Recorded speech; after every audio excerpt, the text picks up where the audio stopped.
recording. And welcome, yay.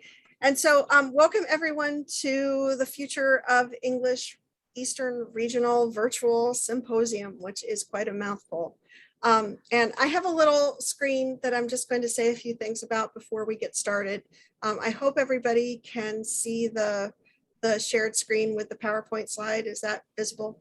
And so I love dictionaries to an irrational, completely irrational extent. And so the term symposium means a lot of things, but the meaning that I'm hoping that we can foreground this morning is meaning 1B in the Merriam-Webster American Dictionary, which is a social gathering at which there is a free exchange of ideas. Obviously, we cannot engage in the classical definition of the symposium because we can't share the same air or the same food. So hopefully next year, that might be a possibility. But the goal of today's sessions is to exchange ideas around different topics having to do with the future of English as a discipline and the future of English in our institutions and in our lives. And so the first thing I want to do is to give some thanks. I really want to thank all of our speakers today, Emily Meixner, Kristen Luettchau, Tyler Hubbard, Sam Atzeni, Carly De Silva, Lindsay Warren Dietrich, Jessica Abalafia, Diane Steinberg, Enrico Bruno, Albie Hayes, and Avina Sharma. I also want to thank our sort of central office heroes, Elfie Gabriel and Katie Mudd, without whom Sigma Tau Delta would really struggle, as well as our TCNJ local hero, Michelle Ordini, who keeps all of the members of the English department afloat, the officers and members of the Alpha Epsilon Alpha chapter at TCNJ, many of whom I hope you'll meet today. We already have a couple of them on the call, Avina and Brianna. And our Eastern region student leaders, Albie Hayes and Mary Wang, both of whom are here, and all of our registrants. So we're going to have 5 sessions today, and this is the future of your professional network in English. And our speakers are Emily Meixner and Kristen Luettchau. Kristen, say your last name. I never get it right. I just want to call you Casabona, and that's not right. Luettchau. Luettchau. And Avina Sharma is going to be serving as sort of our interlocutor today, keeping the conversation going with Professor Meixner and Professor Luettchau. But I'm going to sort of ask them to get started because both of them are involved with NCTE, and Kristen Luettchau has also been a faculty advisor for a chapter of NEHS, which is the sister society for Sigma Tau Delta. And one of my goals for today is to sort of help people understand what kinds of opportunities are available to members of Sigma Tau Delta as they expand their networks beyond Sigma Tau Delta into these other organizations. And for those of you who don't know, Sigma Tau Delta has developed a partnership with NCTE over the last few years. And students in Sigma Tau Delta can now apply as interns in NCTE's organization. And initially the internship was exclusively about the convention, which is one of the largest educational conventions probably on the planet. I have never experienced anything like NCTE. I mean, it was overwhelming. It was somewhere between an academic conference and like a Tony Robbins, like Mardi Gras for teachers. Yeah, it was Mardi Gras for teachers with more shirts, thankfully. So it's an incredible organization. So I was just hoping that you guys could start there and kind of talk a little bit about your involvement with the organizations, and then Avina will follow up with some questions. Okay, great. Maybe should I go first? Okay, so I'm Emily Meixner. I'm the coordinator of the secondary English education program at the College of New Jersey, and I am also a professor of English and a former high school English teacher. And I became involved in NCTE, not when I was teaching high school, unfortunately. I'd heard about it, but I didn't know anyone who had participated in it. So it wasn't sort of looming on my radar. But when I became a professor, I decided that it was something that was important for me to become a part of. And I soon quickly realized that the National Council of Teachers of English was this haven for K through 12 and college English educators. And so since then, I mean, I think over the last 20 years, I've attended pretty much almost every single national convention. I've recruited lots of teacher education students to become a part of NCTE, right? I've tried to shepherd them to the annual convention so that they can sort of see the wonder that it is. I mean, National Council of Teachers of English is for teachers, is your professional organization. So I think it's really important that you're aware of professional organizations, that you're members of professional organizations, that you take advantage of professional organizations. NCT in specific offers webinars, like lots and lots of free professional development webinars for teachers. I went to several with amazing authors over the last couple of years. I mean, during the pandemic, they've made things really available online. So I've attended a number of webinars with really wonderful, famous authors. I've gone to professional development seminars with writers. I've gone to local conferences. I've gone to national conferences. I order their publications. Yeah, so lots and lots of opportunities to get, I guess, the stuff, the meat, the inspiration for your teaching, but also to network with teachers from across the country, which I also think is super important. Thank you, Kristen, for putting the link. I don't know, Kristen, if you want to talk a little bit about your experience, how I roped you into this, or roped you willingly into this. Yeah, well, it helps because a lot of my teaching philosophy is about continuing to be a learner, because there's always new things that you can learn. And in the teaching profession, things are always changing. There's always new books that are being published. And for anybody who's going into elementary, middle, secondary, or post-secondary education, they have different levels that meet at all levels. So even if you might not be going into K through 12 education and you might be looking to become a professor, an adjunct, etc., then you would still have a professional home with NCTE. So my first convention was 2009 when it was in Philadelphia. Dr. Meixner roped me in. So I went, and joining as a student member is really important too. So those of you who are students, you can join NCTE for maybe like $15 for the student membership. I think it's more than that now. I think it's 20? maybe 25 but I mean, essentially it's like a week's worth of coffee at Starbucks. So if you can forego a week's worth of coffee, you're good. You're good. You can pay for your membership for NCTE. Yeah, and this is being recorded, so I'm not going to say how they also don't check when you become full-time. So that student membership might lapse for an extra year to save you some money, but I'm just saying it could happen. You know, and I was still a grad student at the time too, but I was teaching full-time. So that was a nice little accident. But anyway, so 2009 was my first convention and I fell in love with it and went every year because you can get free books, free materials, meet the authors, go to workshops and sessions, and you can really cater it to what you need as an early pre-service teacher. And then you should also tell them what you then became, right? You were one of the first cohorts of national ambassadors as well, which was a super exciting honor.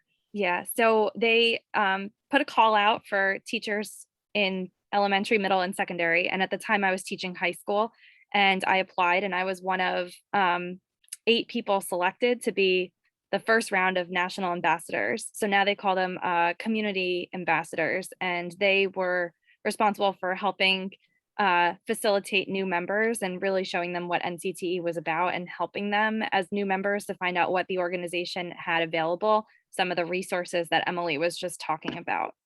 Yeah. Professor Steinberg put free books, like lots of free books in the chat. And one of the things that happens at NCTE that I think for me has been a professional gift is that there are publishers who come who publish books, both trade books and academic presses, for teachers and teacher educators. And so they're showcasing a lot of their books. And so they want to get their books into the hands of teachers and school libraries. And so they often bring what are called advanced reader copies or ARCs, which they then give away in mass amounts to teachers who are there, who will take them back, who will vet them at their schools, who will have their kids look at them, who will potentially order classroom sets. And so the National Council of Teachers of English has been one of the primary ways that I keep up on all of the new literature, middle school and young adult, and picture books, actually, because there are picture book authors there as well, since it's a K through 12 event, of all of the new publications that are coming out. And so it has enriched, I can't even, I really cannot emphasize the way it has enriched my reading over the past 20 years. And the way it has been, it has made possible for me to just give out lots and lots of books to teachers, in my future teachers in my classes who are going to need them for classroom library. So I try, I have lots of books, as you can see behind me, but I can't keep all of the ones that I bring home with me. And so I end up giving a lot of them away to future teachers, which is, those are the hands that we want them to be in. And so NCTE has done a tremendous job of just like making sure that teachers have access to books and current books, and increasingly over the past 5 years, diverse books. So that's been really, really important. That's what I was going to say too. Every year the convention has a theme, and this year it's about anti-racist teaching. So those won't be the only workshops that are offered, but they do a good job of taking a look at what's going on in the world, in our country, in education, and then they design relevant conferences around those topics. So a lot of the keynotes will feature that. And if you're interested in hearing Michelle Obama talk, among others, she's one of the keynotes this year, and it's 100% virtual. So I would encourage you to sign up. I think the registration is much cheaper, maybe only $150 instead of the full $250, since it's virtual. And I think their early bird pricing ends this week too. And it's cheaper for students as well. If you have a student membership, then it's much, much cheaper for students. Yeah. So I'll talk about NEHS as well, and how I got involved in that. So I was involved in Sigma Tau Delta at TCNJ. I joined as a sophomore when I had enough of the classes and credits, and then I worked my way up to be co-president my senior year. Those of you that have to sell chocolate bars at TCNJ, it's my fault. I brought you that fundraiser, so sorry. Bless you, Kristen. That's all I have to say. I wait for that time of year every single year. When students don't show up in my office to sell them to me, I'm so sad. It was a great fundraiser. But anyway, so after I graduated, I was like, what do I do now? I'm teaching high school full time. And I actually, at NCTE, there was a booth about NEHS because they work together. They work in conjunction with each other. And NEHS is the National English Honor Society for high school students. And I pretty much went to my principal right away that first year that I was teaching and said, I want to start this. Like, I know I'm a first year teacher, but I want to do this. I'm passionate about it. I was really involved in it in college. I think it would be great. And of course, there's a precedent because you already have National Honor Society and maybe other honor societies at your school. So I started the process. By the time I was in my second year teaching, we had the chapter started. Felicia and Diane I invited, and they were our keynote speakers that first year, giving us their blessing and getting us started. And it was one of the most rewarding and worthwhile things I was part of when I taught high school. I was the advisor for 7 years, and now I teach at a middle school, and I'm looking to start a middle school version. And I talked with the NEHS coordinators about bringing it to the middle school level, and I want to call it literacy leaders, where we do mostly like not as much focus on the academics and the scholarships and things like that, but on community service, where the middle school students go back to elementary school and read to kids, where we set up little free libraries, basically just more emphasis on increasing literacy and reading in the community. Middle school is also a time when a lot of students lose their interest in reading. They're more interested in their social surroundings and their friend groups, and reading can start to go by the wayside. So I want to do literacy leaders as a way of getting them excited. So that's just a little bit of background for NEHS.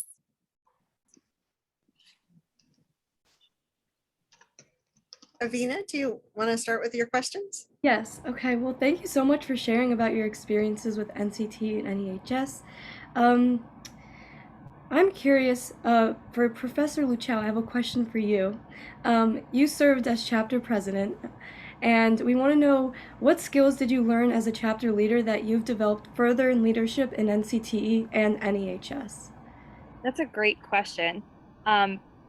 Being organized is probably the biggest piece, and I don't think there's anybody in the world who's actually bad at math. Let me just start by saying that. I think you're actually conditioned to say like, oh, I'm not good at math. But honestly, like mathematical skills are something that I also was able to develop through being in charge of NCTE, because you're keeping track of different things like dues and honor cords. And not only that, like as a Sigma Tau Delta president, Diane did a lot of that when I was president, and I was just kind of working with her and the treasurer. But then when you're the advisor, you're doing all of that on your own. You're collecting all of the money and you're being responsible for that. So being organized and also being able to present in front of a group of people is very important. My very first year at NCT, my NEHS induction ceremony, the superintendent didn't show up and I had to give the closing speech on the fly. So like being able to get up in front of people and present is, I had presented at conferences for Sigma Tau Delta. I sent my paper in and got accepted, and I flew to St. Louis, and I can't remember where else we went, but I was able to present, Pittsburgh. I was able to present at those two conferences. So just being like aware of your professional knowledge is helpful, because you can bring that into your teaching profession just in general. But then those soft skills, like being able to present in front of a group, mathematical skills, organization, those were, I think, the biggest things that coincided and also things I didn't expect. Awesome. Thank you so much. And now a question for Dr. Meixner is, how does NCTE help people develop a more expansive and nuanced sense of what it means to be a teacher? Oh, that's a good question. Well, I think it does it in a couple of ways. I think a lot of times when you're in a teacher education program or you're thinking about being a teacher, you're thinking very locally. Like you just know the people who are in your cohort or who are at your school, or you just know the kind of school experiences that you have. And if you attend a national conference, you see people and you hear about people's experiences from all across the country. And some of those experiences are very similar to the ones that you're having, but some of them are vastly different. And so I think the first thing that it does, it sort of opens up worlds of possibility for thinking about what your profession can look like. And it helps you appreciate the things that you have in the schools, right, and in the community where you're teaching. But it also, I think, makes visible some of the things that you may not be thinking about and the things that you really need to work on. So just like having a much broader sense of what the profession looks like, not just locally, but nationally, I think is super, super important. And then I think it offers you the opportunity to be in conversation professionally. And I'm not sure how many, at least novice teachers, and maybe Kristen can speak to this too, I'm not sure how many novice teachers think about themselves being in conversation professionally with other teachers. And I mean, they certainly think that they're going to be thinking about their teaching, but they don't think about themselves as like, I don't know, like as thinkers about teaching, as writers about teaching, as experts about teaching. And I think something like NCT, particularly the convention, gives you the opportunity to see what that looks like and to imagine yourself engaged in your profession in a way that you may not necessarily have anticipated when you thought about what teaching was or what teaching meant. And I think that that's really important. I think a lot of teachers think sometimes, well, I don't have anything, to get, like nothing that I'm doing would be special. And there are actually lots of people who are probably interested in some of the things that you're doing. And NCT provides that forum for allowing teachers to kind of like showcase what's working and talk about what's working and then problem solve around what's not working. And if you are trying something in your own local school that nobody else is doing, it can feel very lonely. But a place like NCTE can be a place where you really find community and support and resources for the kind of work that you want to do. Great, thanks for sharing. Oh, did you want to say something, Professor Luettchau? Oh, I saw you unmuted yourself. Okay. Well, I can second some of what Emily said, because I was sometimes the only one trying to bring in diverse texts or other things, because I wasn't teaching a book that was published after 1960. So in terms of my students, there was no relevancy, there was nothing contemporary, and being able to be with like-minded individuals at NCTE to talk about these things, to get the research to affirm what it was that I was doing was also helpful when you're going to your supervisor saying, look, this is what the research says, this is the kind of text we need to bring in, and having those people that you can network with. Like nowadays, well, when I first started teaching, we only really had Twitter as a social network for being able to collaborate collegially across the country, unless you went to these physical conferences. Now you also have like teacher TikTok where people are sharing ideas, and those kinds of ideas and things that you're sharing actually are the kinds of things you would want to present on at the conference. So I had the pleasure of presenting twice at NCTE, those kinds of things. So it gives you a great opportunity to be able to share ideas with others. I think the one other thing that I was thinking about as Kristen was talking is that I think sometimes teachers get comfortable, and so I think that they get into they graduate from their teacher ed program, and then they think, okay, I'm new, but I graduated from my teacher education program. I know quite a bit of stuff. They get comfortable teaching. They may or may not participate in solid professional development. Sometimes it really depends on what the school offers you and what the school district makes available to you. And so when you attend something like the National Council of Teachers of English convention, I think it raises the bar for the kind of intellectual work that teachers do. I think it makes you think, oh, I need to be reading things. I need to be keeping up in the field. I need to be doing some research. I need to be seeking out best practices. There are people that I should know, like people who are doing work that is interesting and helpful to me that I should know who they are. So I think, right, I just think it ups the ante, and I think it professionalizes you in a different way, but it should also make you like constantly and continually curious about the profession and not willing to settle for what you already know and what you're already good at. Thanks for all of your responses. And so I know you already kind of touched on this in the beginning, but if you want to expand further, what kinds of opportunities are available for members of NCTE and for faculty advisors of NEHS? Okay. Well, I think like for NCTE, you can be as involved or as not involved, I think, as you want to be.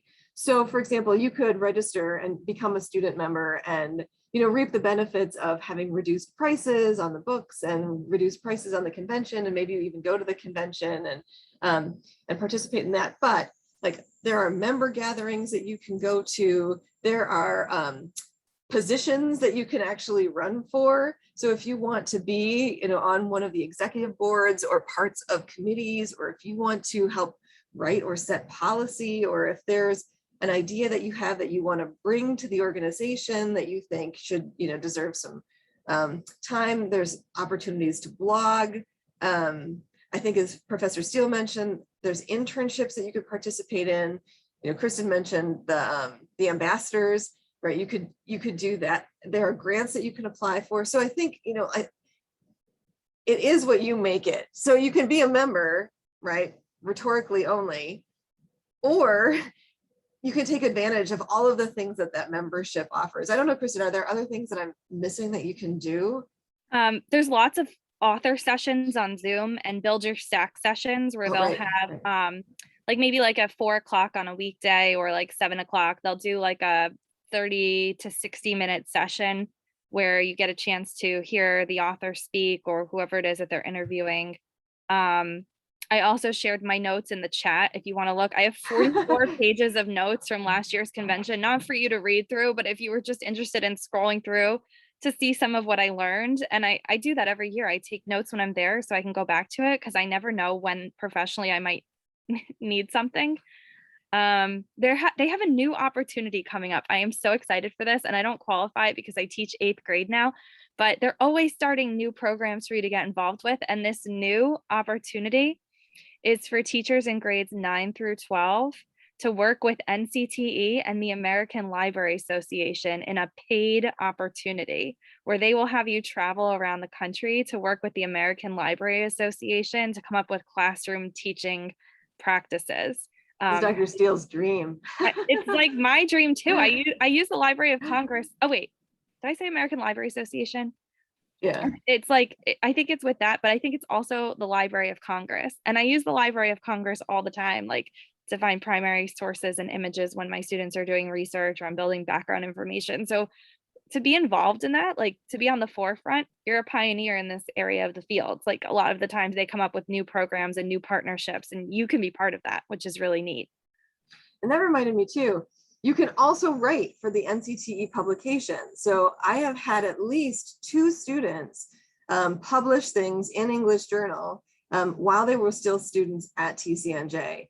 One young woman wrote about her student teaching experience, and so she got that published. And I had another student who actually in our writing methods class wrote a poem and then published that poem in English Journal. So there are publications, and I don't think, as students, you're too young to get started sort of thinking about publishing. I have also published with one of my alumni in a couple of NCTE journals. So when you're teachers, and I've had a couple of teachers actually who published in the local volume of the New Jersey Council of Teachers of English, and then who've sent in articles for some of the national publications. So yeah, so there's publication opportunities too. And I guess I should also say, if you're interested in NCTE, but you don't necessarily, like you can't attend the national convention, or you want to start with something local, many states have local affiliates. So in New Jersey, we have the New Jersey Council of Teachers of English. In Pennsylvania, I don't remember what their acronym is, but they have the same thing. And so many states have local affiliates. And same thing, they have publications, they usually have conferences, you could be on the executive board, you could write for their blog, you could like run their Twitter account. There are so many things that you can do. So if you want to start small, I would suggest checking out the local affiliates and then go to the big mama. Awesome, that's so great to hear. I don't know, Kristen, if you want to talk about NES, the other question, Avina, right, was for NES, like what? Yeah, Yeah, so there's publishing opportunities for students as well through NEHS. The students can write and submit. I actually had students who won the scholarship essays one year, which was pretty exciting. And I feel like your advisors for Sigma Tau Delta are always saying the same thing: apply, because if you don't, you're not going to win. When I was a student, I won like 4 of the scholarships my senior year. Maybe because people didn't apply. I don't know. Maybe because my applications were good. But if you don't apply, you're not going to get it. I think I walked away from the Sigma Tau Delta convention with over $3,000 that I could put towards my classroom library, including the PC Somerville Award for future teachers. So definitely look into those things. Scholarships are due next week if you're right. I think if they're due November 1st. Yeah. So you have until Monday to do this. So this is what I tasked you with, those of you who are in Sigma It's Tau Delta. November 8th. I'll chime Okay. in. So the convention submissions are due Monday, right, for the national convention, and you can go to englishconvention.org for that. But the scholarship applications are due November 8th. It would be crazy making if we made both deadlines the same day. That would be madness, and we will not go there. But November 8th, right? Mm-hmm. So that's your weekend task, to write one of the scholarship essays. Go ahead and do it if you qualify. You might as well. You could write about the Common Reader too. And if you haven't read the Common Reader yet, go out and read it. It's Dear Martin by Nick Stone. It's so short. You could read it this afternoon. Yeah, I strongly suggest doing that. And I had one of my college classes read it this semester. So I'm hoping that some of them will submit their writing. But at the high school level, there's a chance for students to not only apply for scholarships and to have their writing published, but they do literary magazines as well. And you get copies of them quarterly that they'll mail to your school. And you can share them with your students. awesome. Thank you so much.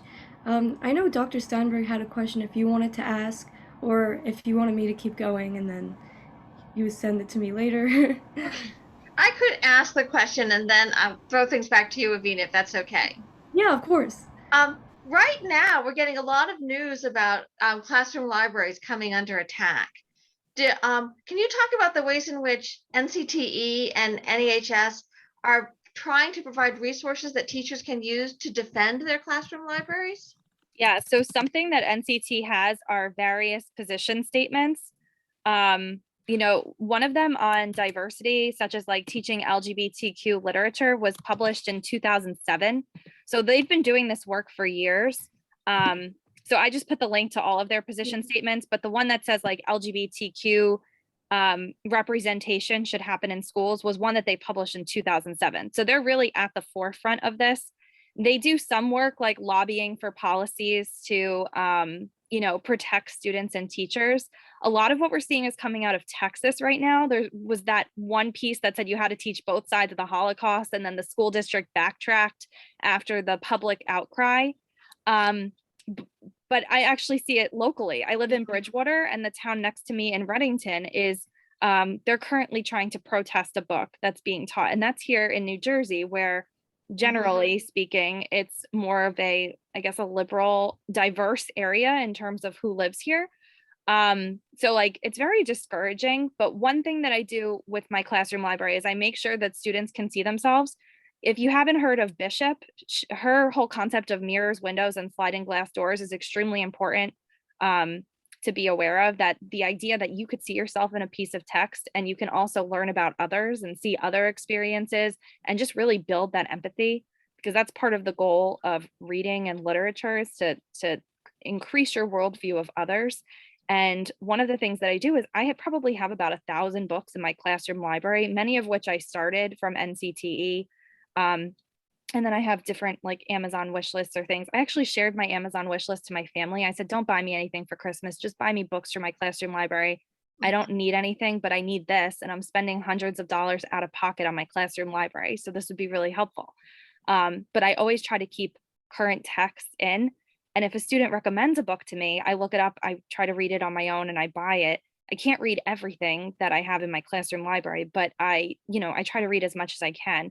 And one thing you can do if you're afraid of backlash is I send home a permission slip at the beginning of the year saying that my student, I allow my child to borrow books from Miss Luettchau's classroom library. And then the parent signs that. And if there's any backlash, I could say, well, you said your child could borrow books from the library. I've never, ever had an issue, but I always do that as a just in case. But yeah, I think that, personally, if you're a parent and you don't want your child reading something, that's your right, but you don't take it away from everybody else. So we really shouldn't be raising challenges about what's contained in a classroom library. So one of the things while Kristen was talking, I was trying to look up specific resources.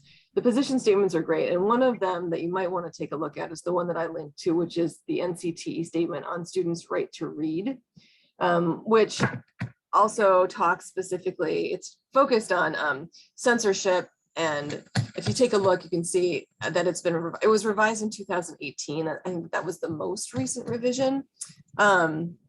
Yeah, it was developed in 1981, revised in April 2009, and then it was revised again in September 2018. And then I was trying to find too, some of their statements on anti-racist curriculum. So if I can, when we're talking a little bit, maybe I'll put some of the links to that in as well. But NCTE has a committee that is specifically targeted to think about and talk about and provide resources on anti-racist teaching. And so if you look up anti-racist teaching on NCTE, you'll find lots of blogs, you'll find resources, you'll find position statements. And so there are lots of places to go there, at least thinking about language. I mean, I think that's sort of where like new teachers in particular need some language for helping them think about and talk about this issue with teachers. And so those position statements and those guidelines and the blogs can really help you like provide at least a starting point or some talking points with administrators or families who are, who have questions or concerns. And like I said, I've never even had to use that, which is why I'm not as familiar with it, because I haven't had to use it, but it's there. They do have that. And you could serve on those committees too, if you're interested. They always ask every year annually for who's interested in being part of the different committees. I was involved in one. I volunteered about a year ago, and I didn't even realize who I was on the committee with, but I ended up being on the committee with the NCTE president, and I had no idea that's who I was even going to be working with. But they work right alongside you in helping to develop these pieces.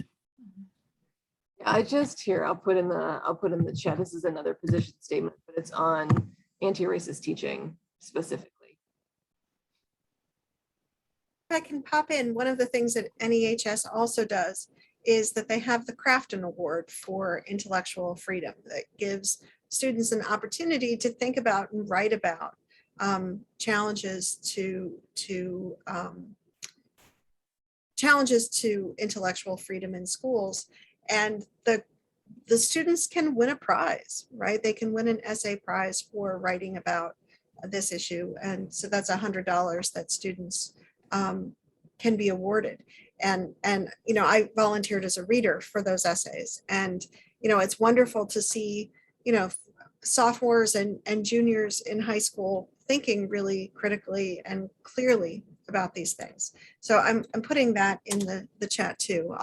One of the things I'll do at the end of our session is, at the end of the day, is I'll kind of compile all the links that everyone provided.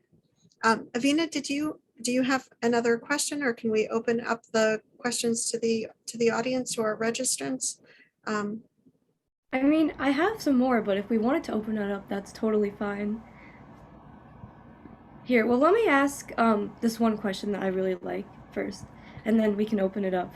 How do these two organizations, so NCTE and NEHS, fit alongside Sigma Tau Delta, and what are their similarities and differences? Oh, that's a good, that's maybe, so I have only kind of been a witness to the wonder that is Sigma Tau Delta at our institution. I did get a chance to go to a convention a couple of years ago. And I thought it was actually quite similar in many respects to what I would encounter at NCTE. There was more reading of papers than you would typically see. I mean, at NCTE, when you do sessions, they're more like workshops. You don't read papers. People are giving workshops and they're showing you classroom materials and they're taking you through an instructional idea. So that kind of was like a format sort of difference in the conference, but the conference itself, the speakers, the engagement with authors, the opportunities to talk about writing, the networking across schools, all of that the energy felt very similar. And I would anticipate sort of organizationally that the structure is sort of similar, but maybe Kristen, having been in the belly of the Sigma Tau Delta beast, you can maybe speak to that more with more particulars. Yeah, it's hard to think, like, it's hard to believe I've been part of all three.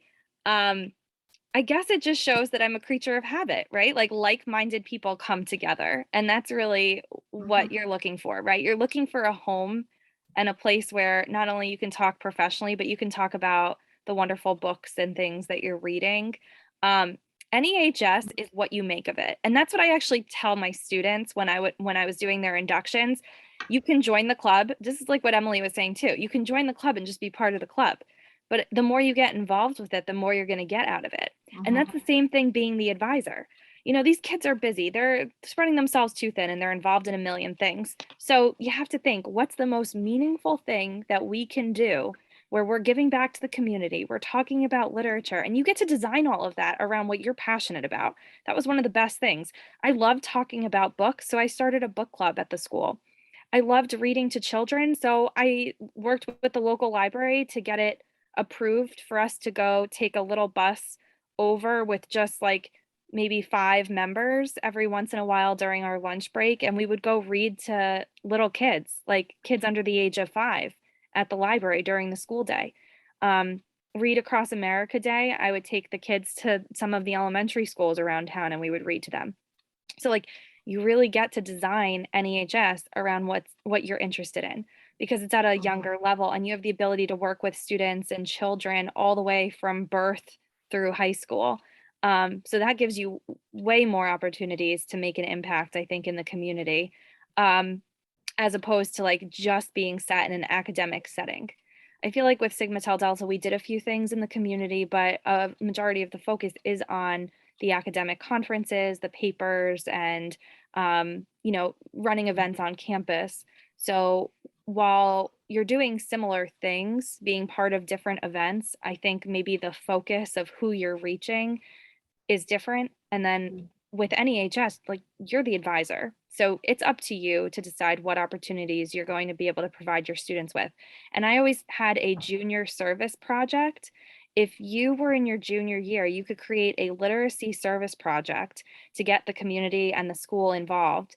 And I had a student who ran a workshop to make bookmarks, and then they donated all of them to the library. So like they used all their like artistic skills to design all these bookmarks for kids, so like I tried to get the students to take some of the onus as well and try to get them to be passionate.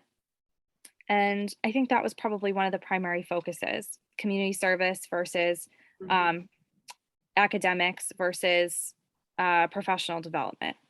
Yeah, that's a good way of sort of thinking about like the trajectory of the three, right? Yeah. Very interesting. Well, thanks for sharing all of that and your insights on NCTE and NEHS. Now we can open the floor to questions from, participants watching the Zoom. Anybody who has one? If you don't want to say them out loud, you could put them in the chat as well. Right. Right. And you can put them in the chat. You could also go ahead and either raise your hand if you want to speak or unmute yourself. Again, we go back to that description of a free exchange of ideas for the symposium. You could also like private message me if you want me to ask it. It's up to you. Do you have another question for us in the meantime while people are prepping theirs? Yeah. So I kind of am interested in knowing like how both of you take, what you learn in NCTE and NEHS and like apply it to your teaching at the college. Maybe like what are some of like the biggest lessons you learned from it? So, okay. So I think it depends on the class that I'm teaching. So I will say that attending author sessions, wandering through the exhibit hall, looking at the new publications, reading ARCs has fundamentally shifted and deepened the way in which I teach the Lit for Younger Readers class, the children's and young adult literature class. So just in terms of knowledge base, and thinking about like who authors are and knowing about them and being conversant in them and being able to share them in titles with students in that class, that's probably been the biggest impact for that one. In terms of the methods courses, the reading and writing methods courses that I teach, I think over my career, they've really sort of challenged my thinking about what I believe good and best practice looks like around reading and writing. So every year, I have the opportunity to go and watch some really expert people, really knowledgeable people do workshops and sessions on teaching reading and teaching writing. And many of the ideas that I get from them and the way in which they work, I think has informed the ways in which the text that I choose for classes to read, the assignments that I craft, the way in which I sort of like scaffold and piece the learning together. I don't know if I could necessarily pinpoint like one specific thing, but I think intellectually and like ideologically and maybe philosophically, over time, I have stolen a lot of ideas and pieced them together in a way that works for me and I think makes sense for the students going through the teacher education program here. I did not know, honestly, I did not know much about workshop teaching. Workshop teaching was not something that I did when I was teaching high school. I didn't know much about it. And I, have spent like the last 20 years really deeply understanding it and really, really trying to embed that kind of thinking and that work, both in terms of the reading and writing approach in my methods courses. So that's been like one example of a shift. It's also changed the way in which I've thought about like the relationship between independent reading, teaching whole class novels and teaching things like book clubs. And that has shifted over time, like how I feel about each of those things changes probably a little bit every time I go to NCTE and have a chance to think about it again. So yeah, I guess I feel more informed. Every time I go, I feel more informed. I feel like I have a clearer argument for why I'm doing what I'm doing. I have critiques of things that I should be thinking about. And then I have a deeper sense of like the kind of philosophy that I want, I guess that I want to model for my teacher ed students. I don't know if that's what you were asking, Avina, if that's what you meant, but Yeah, But that's for where I sure. am. That's how I think about it. Yeah, no, I love hearing that. It gives me more insight onto how like you even teach the class I have with you. So that's very interesting. Yeah, Yeah, there's a Albie posted something in the chat that I think is really useful. So not a question, but I thought I should mention the class I'm currently in writes monthly event reviews for NCTE member events and other related programs. And we've submitted them to program runners. So if you'd ever like any of those reviews, I have a good source. So I think that that's a great idea, a great example of how, for one thing, we can learn different genres of writing that have professional uses in our classes. So Albie, I didn't know if you wanted to say anything more about that. Are you attending, Albie, are you attending some of those member events?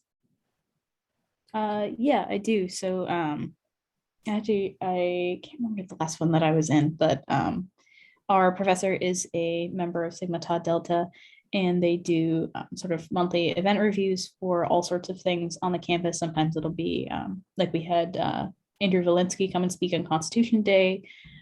We've had like book discussions and book panels, but a big thing that they're promoting is going to the NCTE member events, or watching them after they've been published, and sort of talking about, it's a writing exercise about like analyzing claim and summarizing, but at the same time we're talking about like, why should people go to this event? What would you change if you could do this event again or attend this event again? What are some questions people asked? What did you find interesting? So it's sort of that like cumulative review of everything that they see when they go to these events. So we have sort of huge discussion threads about that kind of thing. It's a great idea. I hadn't thought about asking my students to do that because so many of them aren't members, but We actually purchased a membership in place of having textbooks. So all sorts of like NCTE resources to build like lesson plans, and it's like, every day when we have a new assignment, it's like, all right, start with NCTE and start with looking at their like year-long project is starting with a resource from NCTE and turning it into an entire like unit or like huge lesson plan. So it's a foundation for a lot of the stuff that we do in that class. So it works really well as a resource. That is super interesting. In lieu of a book, an NCTE membership. You have a wily professor. Yeah. They are actually the person I put in for Humans of Sigma Tau Delta. So they've definitely earned it. Avina, to answer your question, I can think of a specific example of something I took from NCT and used in Lit 310, and you benefited from it, I believe. When you were in my Lit 310 class, the Children for Literature for Younger Readers course. So at NCTE, you sometimes get to hear authors talking, and I went to a Scholastic panel where Sharon Cameron was talking about an upcoming book that hadn't been published yet. So this happened in November 2019, pre-pandemic, and her book was coming out March 2020. So I got to hear her speak about it, The Light in Hidden Places, and it was based on the true story of Stefania Podorska, who saved 13 Jews during the Holocaust, while some of them were even living next door or in her home. So I just thought it was an incredible story, and I looked up the life of Stefania Podorska, and she actually spoke at the National Holocaust Museum opening in the United States in 1995, when that was established, and I just learned all this information about her, and I just thought it was so interesting. So I ended up taking that book and using it, and when I used it in your course, it was actually the book students liked the best. So, I definitely take some of the content-based information and bring it back. But then in terms of my daily teaching job, I'm pretty much the only active member of NCTE at my school. That's how it's always been, in the 11 years I've been teaching K through 12. I'll see like pockets of teachers that are involved when I like different school districts, and they'll sometimes send all of them to convention together, which is nice, getting to see like schools that are really supportive of professional development. But the reality is there's not a lot of money in education. So a lot of this is going to be on you if it's something that you want to do or you want to be a part of. So I've gone to NCTE's convention every year for the past 13 years because it reinvigorates my soul and it reignites my passion for teaching. When you get to November, when that annual convention is, like, you're going through a stretch where you had the beginning of the year work and you're basically like dragging to winter break. And like at that moment, it's the absolute perfect time to meet with like-minded people to find out what it is that you want to work on. And for me, I did a career change, really. Like I went from teaching high school to middle school, which even though I'm still teaching, it really is a career change. So then I was able to go to different workshops for middle school. And then when I had started teaching at TCNJ in 2015, I went to teacher ed workshops that they had as well, teacher prep program workshops, where I was able to get ideas that I then incorporated into Lit 310. So really, when I go to NCTE, I go to the middle grade, the secondary, and the post-secondary workshops just to learn like a breadth of information, because the way you teach at different levels is different. So being able to take that back is valuable. I hope that answered your question.